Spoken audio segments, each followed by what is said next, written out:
Hey guys, it's Destanytaira here, and today I'm coming to you with a video on my freshman experience. It's finally over, and I just can't wait to talk to you guys about this, so let's just get right into it. I'm the only one. I'm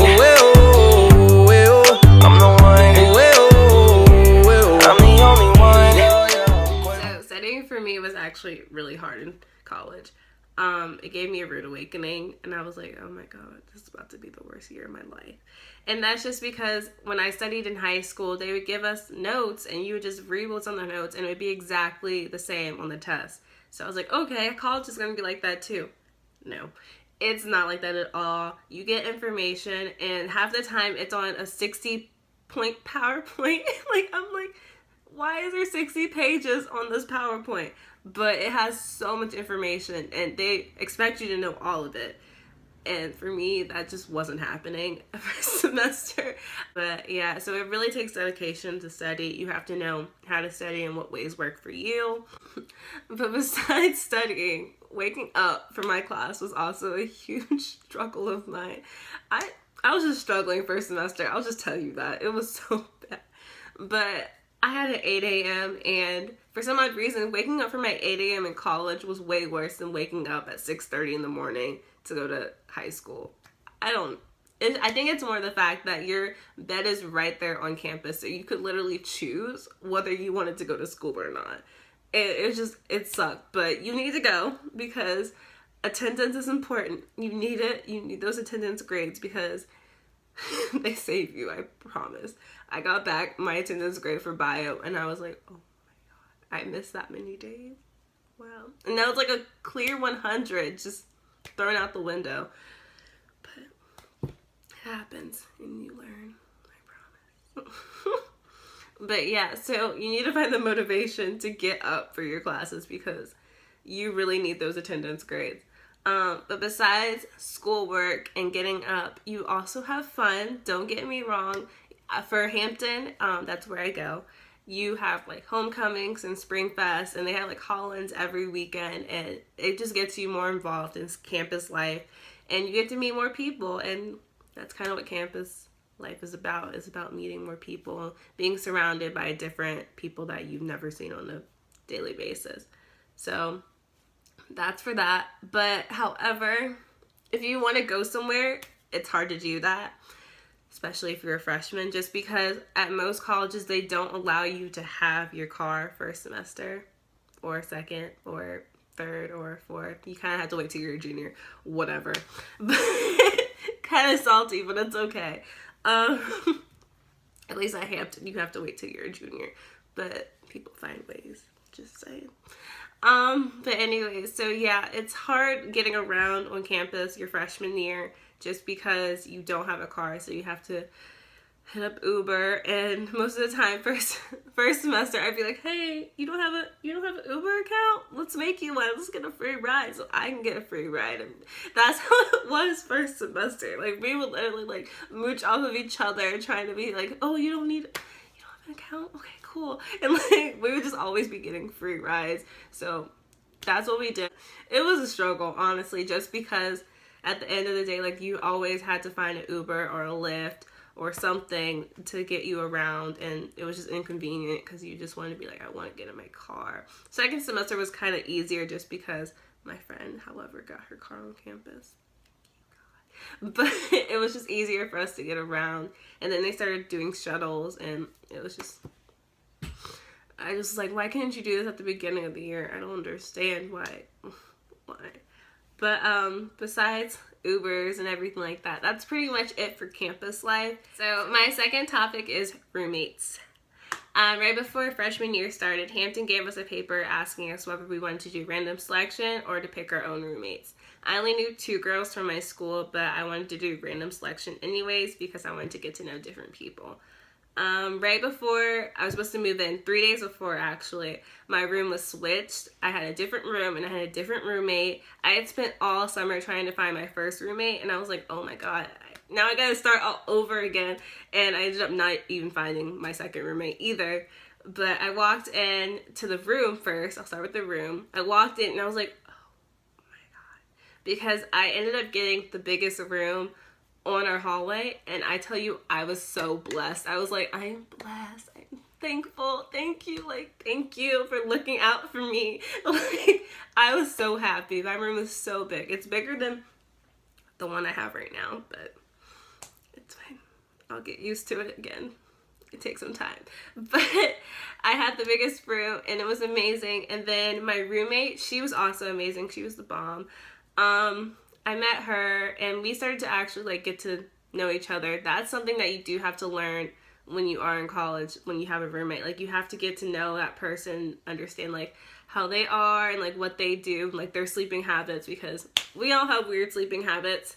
I do. I'm not even gonna lie to you. Not even gonna lie to you. We all have weird sleeping habits, so you definitely have to get to know your roommate. And for some people, I didn't have this problem, luckily. But for some people, they and their roommates don't get along. And it sucks because my friends would come and tell me how they like don't really talk to their roommate as much. And for me, I'm just like, me and my roommate talk every day. Like, we can't go a day without talking to each other. So for me to hear that people aren't talking to their roommates, I'm just like, how can you do that? And our room is so big in the first place. So you would think that we wouldn't talk to each other because there's so much space in between us. But the reality, like, we became so close. And that's why I kind of liked random selection, because you get to know someone completely different than you, in a completely different region, and you just get to understand more about their upbringing and like their culture and everything like that. Because when I tell you, I learned more slang than anything else in the world. I tell you, I'm trying to think of something right now, but I can't. But it'll just be like, she'll be saying something, I'll be like, are you even speaking English? Like, what is that? And something to me would be something completely different to her. And so like, I just thought that was cool. So if you're an incoming freshman, I do say pick random selection instead of being in a little comfortable bubble with someone that you already know, because you get to be more open-minded and you get to experience someone else's upbringing, someone else's culture, and you just get to learn more. So I do say, if you are an incoming freshman, do random selection. Just saying. Just saying. So my next topic is friendships in college. Friendships in college can either be the best thing in the world or they could be the most traumatizing thing ever. But I'll get to that. Yeah. But yeah, you really do figure out who your friends are in college. Just freshman year alone, I was able to figure out who was actually there for me and who actually wasn't. And it's crazy because you think about that in high school too. You go your whole high school life, and then by senior year, like, I really know who my friends are. But then you go to college and you're like, nope, I didn't. I didn't know who my friends were at all. And you kind of start to grasp that feeling. And then you kind of just touch on the surface in high school, but then you grow more and more in college. So freshman year for me, I started off with like a lot of friends, I guess. Like, a lot of people I knew from pre-college I was friends with, and then people back home I was friends with. But then as time goes by, you really start to figure out who your friends are and who they aren't, who makes an effort and who doesn't. And at the end of the day, like, some people, they are in your life for a second, but then they aren't supposed to be there forever. And that's something we all have to realize, that not everybody is meant to stay in your life. So that's a lesson I had to learn. Not everybody is meant to stay in your life. No matter how much you want them in there, they aren't. It's gonna stay forever. Excluding the negative part about it, you do meet some of the greatest people. When I tell you, towards the end of my freshman year, I started meeting some of the most amazing people that I've ever met. And it's crazy because I went the whole first semester like with people that I already knew from back home, or like people from pre-college, and so I was hanging out with them. But then towards like the end of first semester, second semester, I started meeting new people. I started becoming more comfortable, and I was just like, I feel comfortable now. Like, and I guess that's when I started feeling at home at my home by the sea.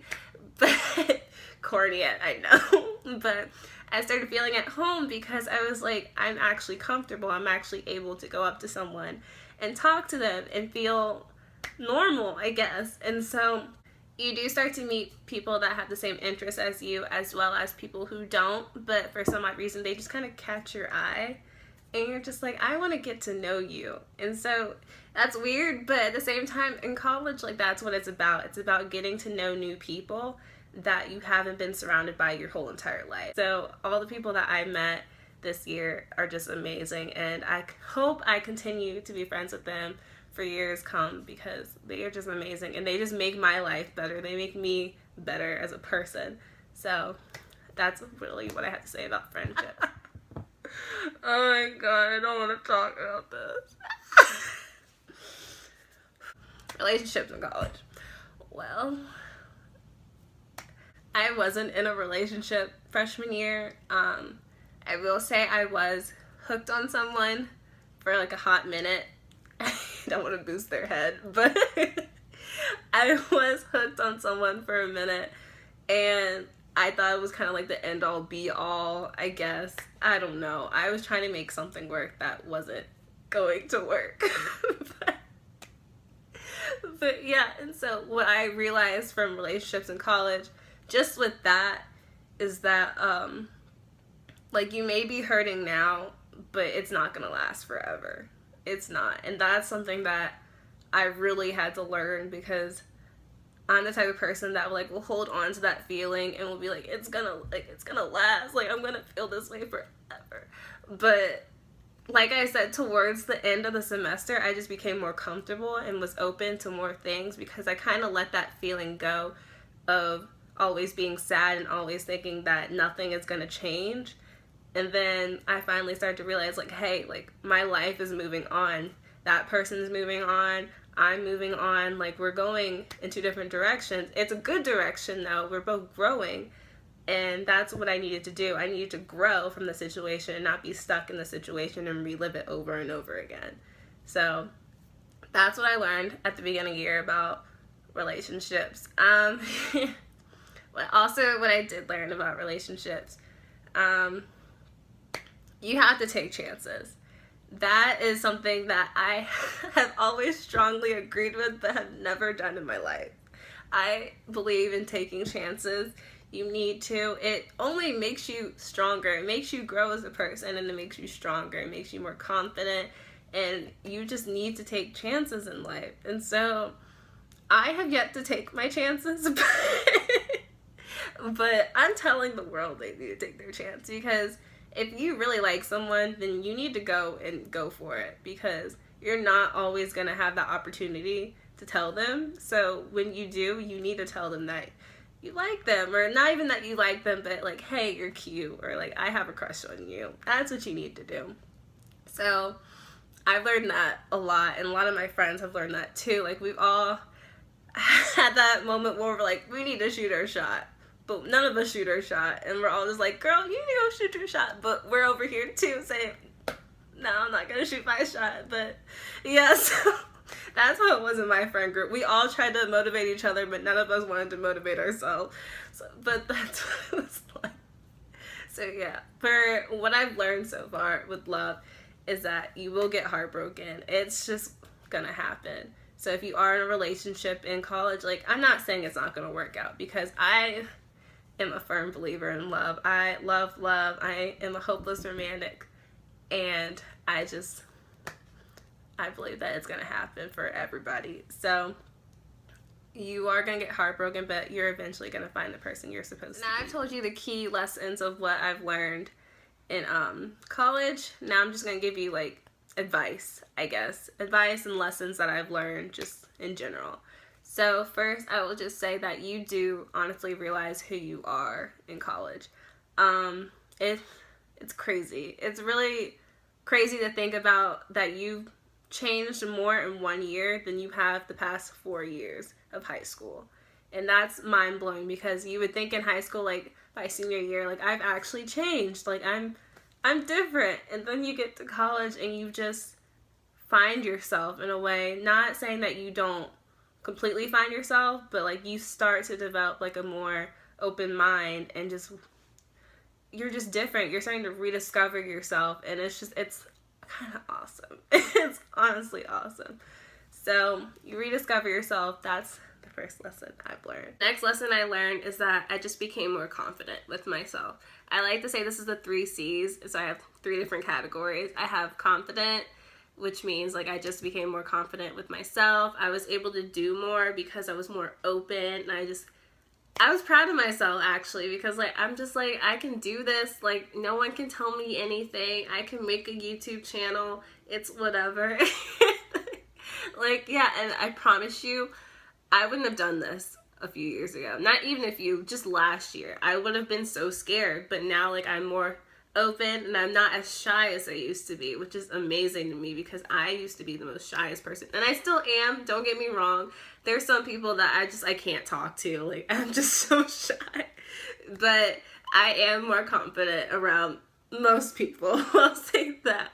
So that's something and then my other 2 C's is content and comfortable. I can't tell you how happy I am with where I am in my life. I love my friends, I love my family, I just love my life right now. So I'm so content with where I am, and that's something you will experience in your first year just as well. Like, you will just become more content, and like you'll just feel at home, and that kind of has to do with being comfortable too. Like, I became more comfortable with my surroundings, with everybody around me, so it just made me more confident and more content with where I am. So that's another lesson that I learned my freshman year. Last lesson and advice I have for the freshmen watching this is just that it's the time to be selfish. And I realized that because my friend told me that, and it kind of stuck with me in a way. Like, it really is a time to be selfish. You can do whatever you want. Like, it's your life. You have to stop living it for everybody else. And that's something I've had a terrible time with. Like, I always try to make everybody else happy, but then at one point you have to realize that you have to make yourself happy as well. So it is a time to be selfish, to do things for you instead of others, to eat whatever you want, to nap whenever you want, to do whatever you want. That's legal. But you're just able to just be yourself and be selfish. And so that kind of stuck with me the second semester, and I'm just living life now. So those are the 3 lessons and advice I have for all you incoming freshmen. I hope you guys can take this and learn something from it, because I wasn't as prepared as I wanted to be for college. I looked at videos and I was like, okay, so my love life is gonna suck, and like my grades are gonna be horrible. But in reality, it's not that bad, I promise you. Like, there's some things that happen in life and you just gotta live with it and move on from it. But college is probably the best experience of your life, and I've heard that more than once. Just be prepared for anything. College is so unpredictable, and something can change in a matter of seconds, and you just kind of have to go with it. And so that's something I also had to learn, so I'll just give you that. Like, you literally have to go with everything that just happens. But it makes for good memories. So you make lots of good memories in college, and that's something I will say. So I just hope that you guys will take everything from this. You'll make lots of good memories your freshman year. It will honestly be the best experience of your life, I will say. So I hope you guys like this video, and I'll see you in my next video. Bye, guys.